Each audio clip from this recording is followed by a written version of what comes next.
Olá, pessoal. Então, vamos dar continuidade ao nosso assunto da semana, né, que a gente está terminando as nossas operações unitárias. E para finalizar, como última operação, eu quero apresentar para vocês o ciclone. Aqui eu coloquei uma foto como ilustração, tá? Uma foto que eu peguei na internet de 3 ciclones, para vocês já terem uma ideia do esquema, do corpo dele, né? O ciclone, ele é composto por uma parte aqui superior cilíndrica e uma parte, uma região inferior cônica, tá? Para que possa ocorrer de maneira mais satisfatória a separação de partículas. Aqui na parte superior, onde a gente vê essa região aberta, é a entrada da mistura inicial, por onde vão entrar as partículas que serão separadas no ciclone. Eu fiz um esquema também, já vou mostrar para vocês com as partes do ciclone e as correntes de entrada e de saída. Bom, mas para que serve o ciclone, né? O que a gente vai fazer? O que nós vamos separar com o ciclone? O ciclone é o equipamento de separação do tipo centrífugo mais usado na separação gás-sólido. Lembra que eu falei no final da aula passada que o ciclone era primo da centrífuga? E muitas considerações que a gente fez lá nós vamos trazer para cá? Porque ele também se vale da força centrífuga, só que, pessoal, esse primeiro ciclone que nós vamos estudar é para a separação de partículas sólidas presentes em corrente gasosa. Tá? Esse ciclone é para separação de partículas no gás. A centrífuga era a separação de partículas na água, em fase fluida, líquida, fluido líquido. No caso do ciclone, a carga entra tangencialmente na lateral do ciclone e adquire um movimento turbilionar ao entrar na câmara. Então, ele entra na câmara do ciclone e vai fazer um movimento centrífugo e turbilionar dentro do equipamento para separar as partículas. A velocidade tangencial das partículas tende a levá-las para a periferia da câmara, enquanto que o movimento espiralado do fluido tende a provocar uma aceleração radial centrípeta nas partículas. Vou mostrar um próximo esquema para a gente tentar visualizar esse movimento aí para onde as velocidades querem empurrar as partículas. Ao mesmo tempo, a aceleração gravitacional atribui às partículas uma aceleração para baixo. Tudo isso resulta em uma trajetória helicoidal descendente das partículas até que as mesmas atinjam a parede do ciclone e o gás, livre de partículas, seja coletado no topo. Então, todo esse movimento, com todas as forças aí atuando sobre as partículas, a força centrípeta, o movimento helicoidal e a aceleração da gravidade também, que puxa as partículas para baixo, vão se unir para separar as partículas do gás. No meu esquema, eu tentei mostrar isso para vocês. A entrada do gás cheio de partículas, né, contaminado com partículas, se dá pela parte superior do ciclone e as partículas entram com uma velocidade tal, aí uma velocidade tangencial tal, que joga as partículas para a parede do ciclone nesse movimento turbilionar. Assim, as partículas são coletadas no fundo do equipamento, enquanto que o gás, agora livre das partículas, porque ele não foi capturado aí nesse movimento turbilionar, sai também pelo topo. Tá? E aqui eu tenho então a saída do gás livre de partículas, ou pelo menos agora carregado com partículas finas, uma vez que as grossas foram separadas. Tá?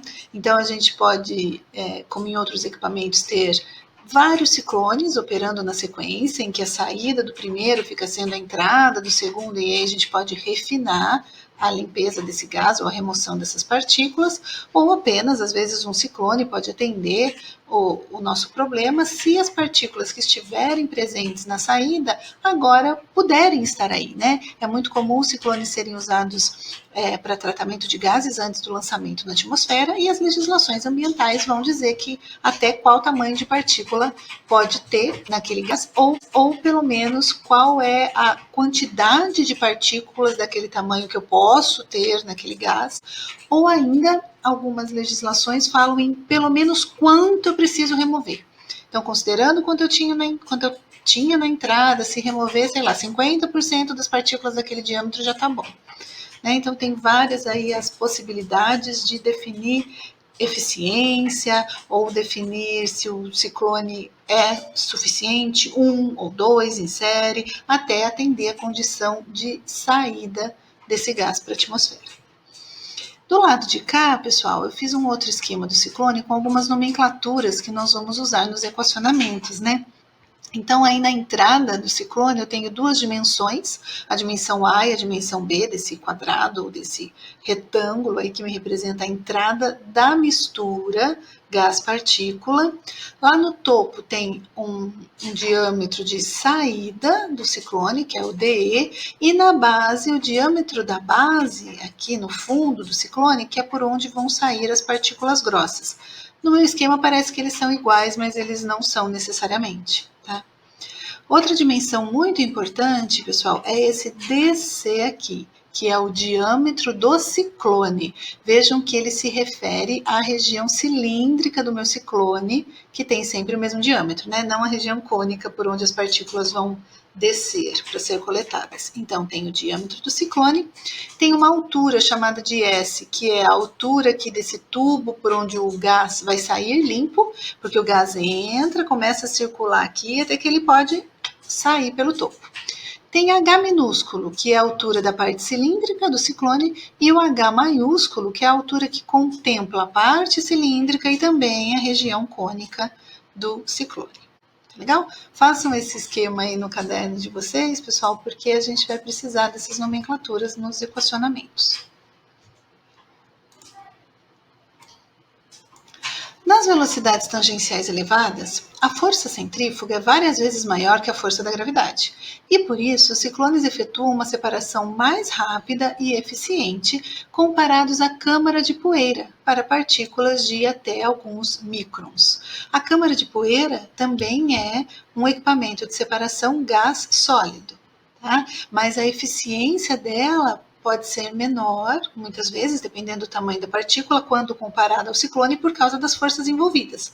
Lá na câmara era só a gravidade, aqui a gente tem também essas velocidades tangenciais e a força centrífuga envolvida. O que acontece é que nós queremos separar partículas sólidas presentes numa corrente gasosa. E essas partículas podem ser assim de diferentes maneiras, né? Eu posso ter um gás sujo com um sólido sódio, diferentes tamanhos, ou posso ainda ter um gás sujo com vários sólidos e diferentes tamanhos. Tá? E aí eu posso pensar que eu quero remover tal tamanho de partícula. Combina lá com o que a gente vinha pensando de eletriador, de centrífuga, né? Então, para determinado tamanho de partícula, aquelas e as maiores que aquelas são coletadas, as menores que aquelas são arrastadas. Mas no ciclone, assim como na centrífuga também, a gente pode ter a questão da eficiência de coleta, né?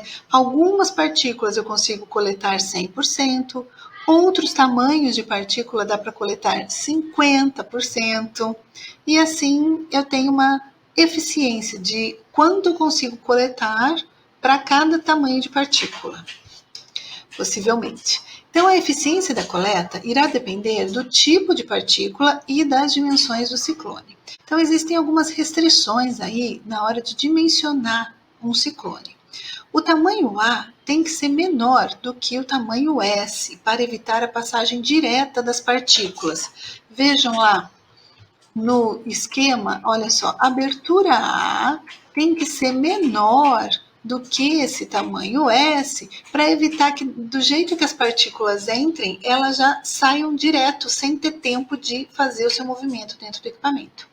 No meu desenho aqui, tá bem quadradinho, né? E tá pequena a entrada comparada com S. Mas nas fotos que eu mandei para vocês, vejam que o A é grande, né? Eu não sei o tamanho do S, não dá para ver. O S está aqui dentro. Então, o A tem que ser menor do que o S, tá? Para ela não passar direto, para as partículas e gases não passarem direto.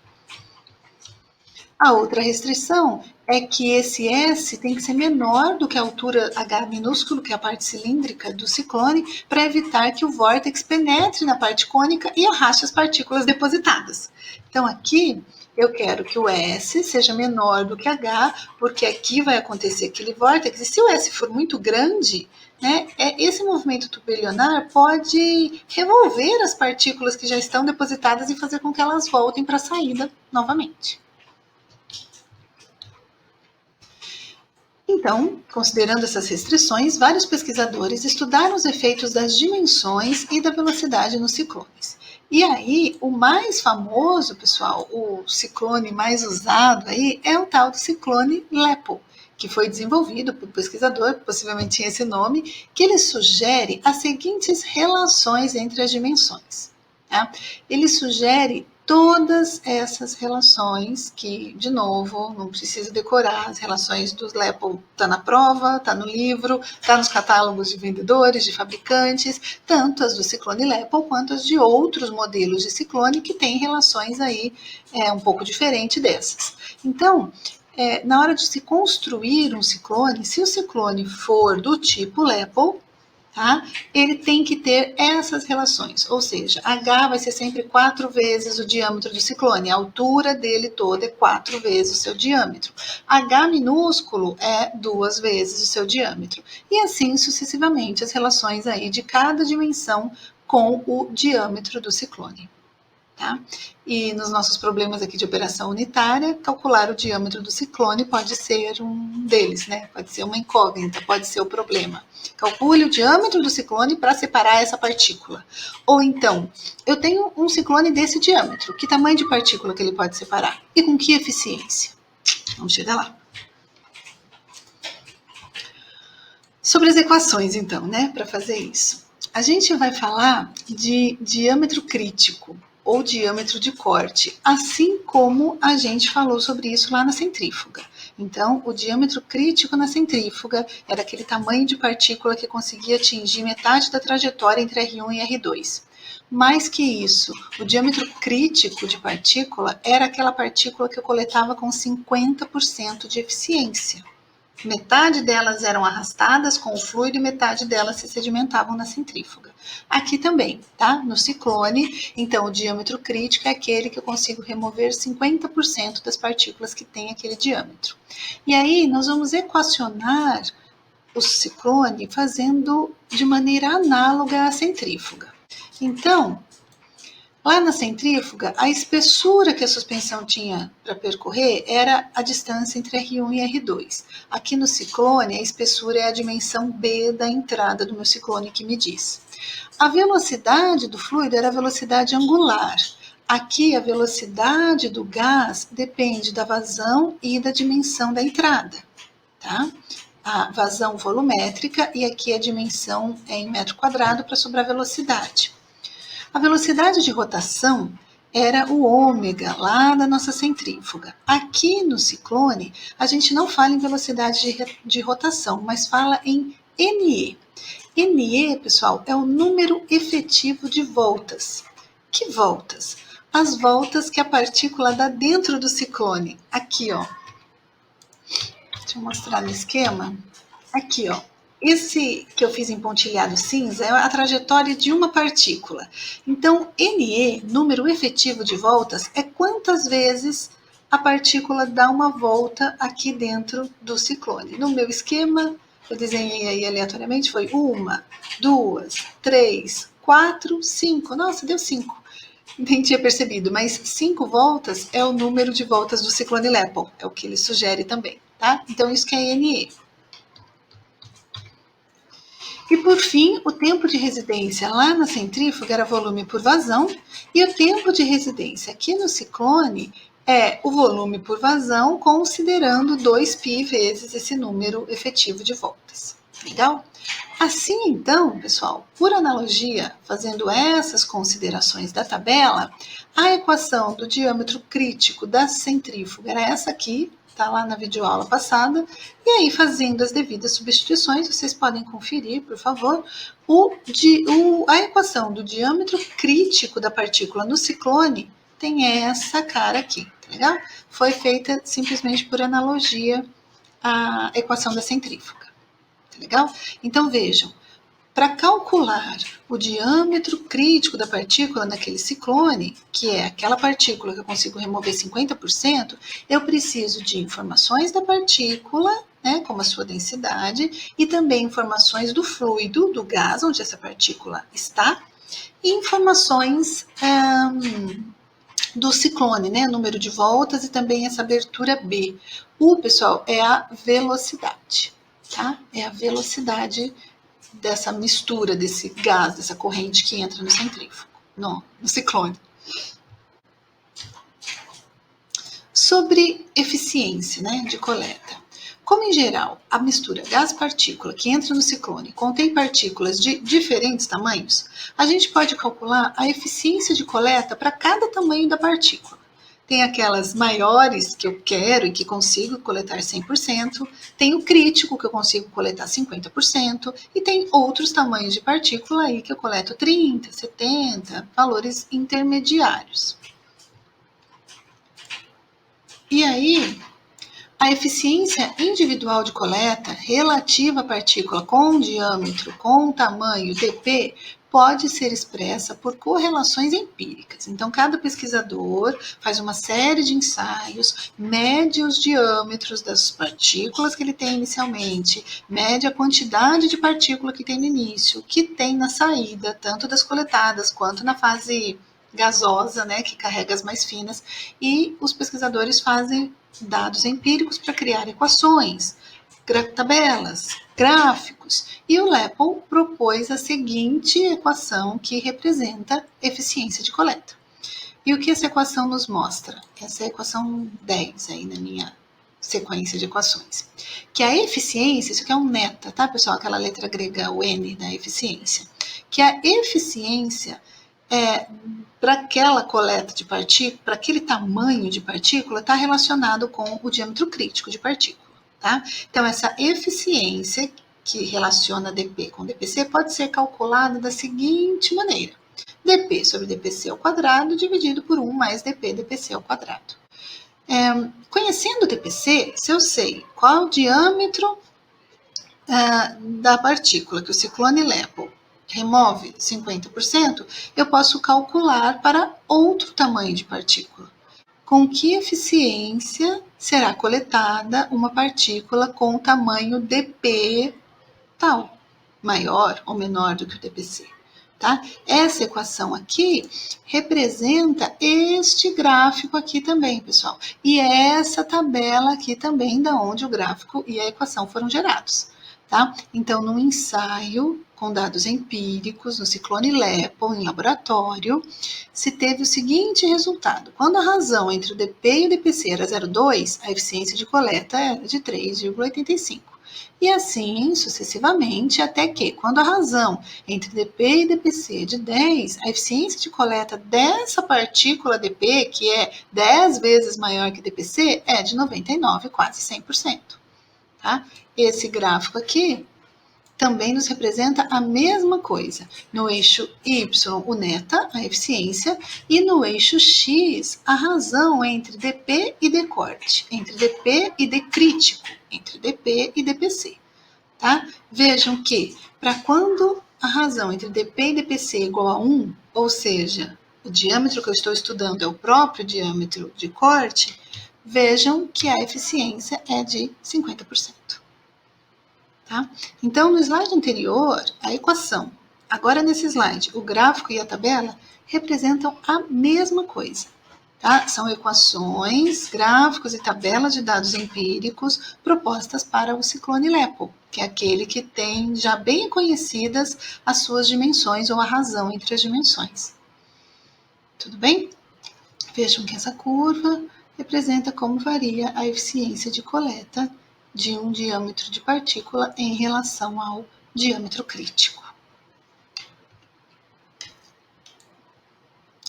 Na prática, o que se especifica em um projeto de ciclone é a eficiência de separação desejada para partículas de um determinado tamanho dp. Como é muito comum um ciclone para tratamento de gás antes de ser lançado na atmosfera, a legislação vai dizer partículas com esse dp, com algum determinado tamanho, tem que ter eficiência de coleta de tanto, pelo menos. Mas então, na prática, a gente quer conhecer a eficiência para um determinado tamanho de partícula E também, em algumas situações, calcular o diâmetro do ciclone para atender a legislação, para atender aquela situação. Para o projeto de um ciclone LEPO, podemos encontrar uma equação de DC, diâmetro do ciclone, em função de DPC, do diâmetro crítico de partícula, se a gente substituir essa relação aqui na equação 9. Tá? A equação 9 era a equação de diâmetro de partícula crítico no ciclone. Tá? Mas se a gente usar aquela equação e essa relação aqui do ciclone LEPO, né, a gente pode aparecer DC, pode aparecer o diâmetro do ciclone, e aí a gente tem uma equação também que pode nos ajudar em cálculo de projeto de ciclone, do cálculo do seu próprio diâmetro para um determinado diâmetro de partícula crítico. Esse U, pessoal, é velocidade e aqui é um μ de viscosidade do fluido.